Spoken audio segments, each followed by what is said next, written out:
Bonjour mes sœurs et frères. Je rends grâce à Dieu qui nous donne la possibilité de continuer notre réflexion sur les rencontres et les enseignements privés de Jésus à ses disciples avant d'aller à la croix. Comme vous le savez, c'est l'évangéliste Jean qui nous fait le rapport de ces rencontres d'enseignement remplies d'émotions. Ce qu'il faut écrire en lettres d'or dans notre tête, réfléchissant sur Jean chapitre 13, c'est que Dieu veut que nous posions des actes qui transforment notre milieu à sa plus grande gloire. Dieu veut que nous posions des actes qui transforment notre milieu à sa plus grande gloire. La semaine dernière, nous avons vu Jésus laver et essuyer les pieds de ses disciples. Nous nous demandions pourquoi Jésus a-t-il lavé les pieds des disciples et les a ensuite essuyés. Nous avions vu dans le texte de Jean chapitre 13 que Jésus était poussé par son amour grandissant pour les siens à négliger son rang social pour subvenir à leurs besoins. À cause de son grand amour, Jésus n'a pas considéré son statut de maître supérieur, mais il a considéré le besoin de ses disciples. C'est ainsi qu'il a fait la différence et a apporté la solution à un problème qui faisait mal à tous. La deuxième raison, celle que nous voyons aujourd'hui, qui a porté Jésus à laver et à essuyer les pieds de ses disciples, se trouve dans les versets 2, 3 de notre texte. Lisons depuis le verset 1er. Avant la fête de Pâques, Jésus, sachant que son heure était venue de passer de ce monde au Père, et ayant aimé les siens qui étaient dans le monde, mit le comble à son amour pour eux. Pendant le souper, lorsque le diable avait déjà inspiré au cœur de Judas Iscariote, fils de Simon, le dessein de les livrer, Jésus, qui savait que le Père avait remis toutes choses entre ses mains, qu'il était venu de Dieu et qu'il s'en allait à Dieu. De ces versets, nous découvrons que la raison qui a poussé Jésus à laver les pieds des disciples et à les essuyer est que exprimer, montrer, manifester de l'amour est la meilleure façon de répondre à la méchanceté, à la haine et à la souffrance. Je reprends. Exprimer l'amour, montrer, manifester de l'amour est la meilleure façon de répondre à la méchanceté, à la haine et à la souffrance. Vous vous êtes probablement déjà questionné sur le rapport entre les versets 1, 2 et 3 de Jean 13. Nous savons que la Bible est inspirée de Dieu. Donc, Jean était sous l'inspiration du Saint-Esprit pour écrire ces paroles comme nous les avons dans notre Bible. Donc, vous feriez bien de vous demander quel rapport dont l'amour grandissant que Jésus avait pour ses disciples avait avec le fait de laver leurs pieds. Quel rapport dont l'amour grandissant que Jésus avait pour ses disciples avait avec le fait que Judas se laissait inspirer par le diable, par l'adversaire, pour livrer Jésus. Pourtant, ce Jésus acceptait de se baisser pour laver les pieds de ce Judas. Mais bien aimés, cet événement du lavement des pieds nous apprend que l'amour est la meilleure façon de répondre à la méchanceté, à la haine et à la souffrance. Jésus se mettait à laver les pieds de ses disciples, dont son disciple Judas, quand ce dernier se laissait posséder, gagné par l'ennemi de Jésus pour conjurer, comploter contre son maître et son bienfaiteur. Pourquoi Judas avait un tel plan maléfique? Entre autres réponses, il faut revenir à Béthanie, chez Lazare, avec Marie, la sœur de ce dernier, qui versait du parfum de grand prix sur les pieds de Jésus. Judas était affligé de voir ce parfum qui pouvait être vendu pour beaucoup d'argent versé sur les pieds. Il prenait les pauvres comme bouc émissaire, mais son projet a été toujours de vivre bien par le vol sans avoir besoin de travailler dur et honnêtement.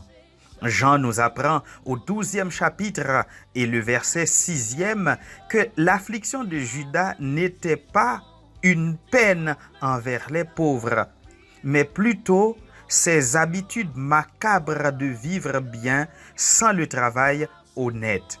Est-ce que Jésus savait que Judas a eu un tel projet? Aucun de nous ne doute une seconde que Jésus savait. Donc Jésus savait que Judas était sur le point de le trahir pour gagner de l'argent facile. Est-ce que Jésus savait ce que la trahison de Judas allait lui coûter? Bien sûr que oui.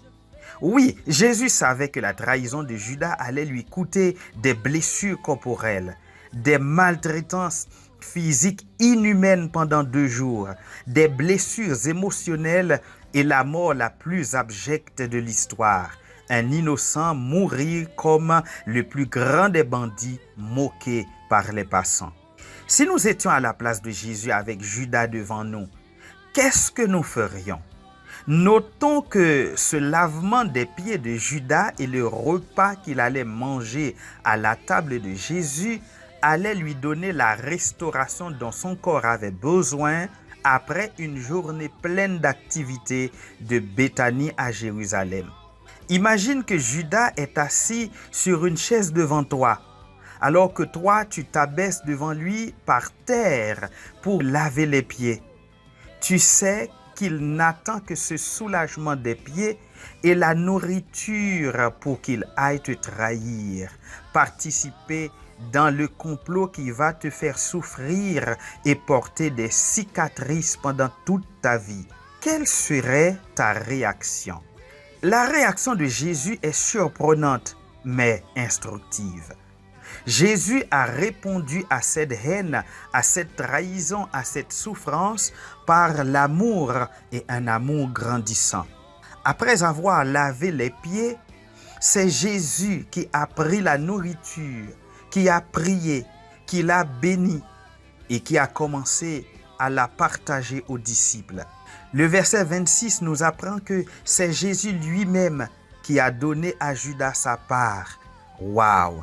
Quelle réaction, quelle réponse de la part de la victime envers celui qui allait la vendre dans quelques instants. Jésus nous montre, bien-aimés, que l'antidote à la haine, à la trahison, à la souffrance n'est pas la haine, n'est pas la souffrance, mais l'amour et le service. N'est-il pas choquant d'entendre un chrétien prier pour que Dieu tue les personnes qui cherchent à le faire souffrir si ces personnes ne veulent pas se faire convertir? Ô très chères sœurs et frères en Christ, nous ne pouvons pas prier pour ceux qui volent notre paix, notre tranquillité, notre prospérité. Nous ne pouvons pas prier pour eux avec de la haine dans notre cœur, ni des mots de malédiction dans notre bouche. La haine n'est pas le remède de la haine. Au contraire, nous devons être motivés, nous devons agir sous le contrôle de l'amour, le service comme notre maître qui se mettait à faire du bien à Judas, quoiqu'il ait su que ce Judas était sur le point de le faire souffrir. Il n'est pas facile, mais c'est ça l'évangile. La haine et la souffrance ne sont pas de bonnes expériences à vivre, mais elles font partie de la vie et même du quotidien de beaucoup d'entre nous. C'est pourquoi tout le monde a besoin de savoir faire face à ces fléaux. Et pour ceux, les pays, les peuples, les groupes, les personnes établissent divers systèmes et pratiques. Mais retenons bien que certaines façons de faire face au mal ne sont que tomber dans les pièges du mal. Répondre au mal, par exemple. L'apôtre Paul nous apprend que si nous répondons au mal par le mal, c'est nous qui sommes vaincus pour avoir laissé les rênes de notre conduite entre les mains du mal. Mais l'arme la plus efficace contre le mal, nous apprend le même apôtre, est le bien. L'arme la plus efficace contre la haine, contre la méchanceté, est bien l'amour et le service. Jésus n'a-t-il pas servi Judas? N'a-t-il pas soulagé les souffrances de ce dernier? Jésus, devant ses bourreaux à la croix, n'a-t-il pas intercédé pour le pardon? Luc 23, 34. Le jeune Étienne, devant ses bourreaux, a intercédé pour la grâce. Actes des Apôtres, chapitre 7 et le verset 60e. Qu'en est-il de nous, bien-aimés? Je sais que la plupart d'entre nous souffrent. Oui, nous souffrons énormément. C'est parfois en faisant le bien que nous avons récolté le mal. C'est parfois en aimant que nous avons récolté la haine. C'est parfois en prenant soin qu'on a volé nos biens, tué nos proches. Là où l'injustice règne, parfois nos bourreaux courent sans être inquiétés. Ils nous appauvrissent. Ils volent ce que nous avons mis des années à construire par de rudes labeurs. Parfois, nous souffrons dans notre chair, nous souffrons dans notre âme. Parfois, nous souffrons extérieurement, nous souffrons intérieurement. Pourtant, mes bien-aimés, retenons que nous sommes l'espoir de demain. Nous sommes l'espoir de notre pays. Nous sommes les suiveurs de Jésus. Nous disons ce qu'il a dit, nous faisons ce qu'il a fait. Il a répondu à la haine, à la souffrance, par le service d'amour. C'est là aussi notre appel. Regardons autour de nous, dans nos familles, dans nos localités, dans nos pays.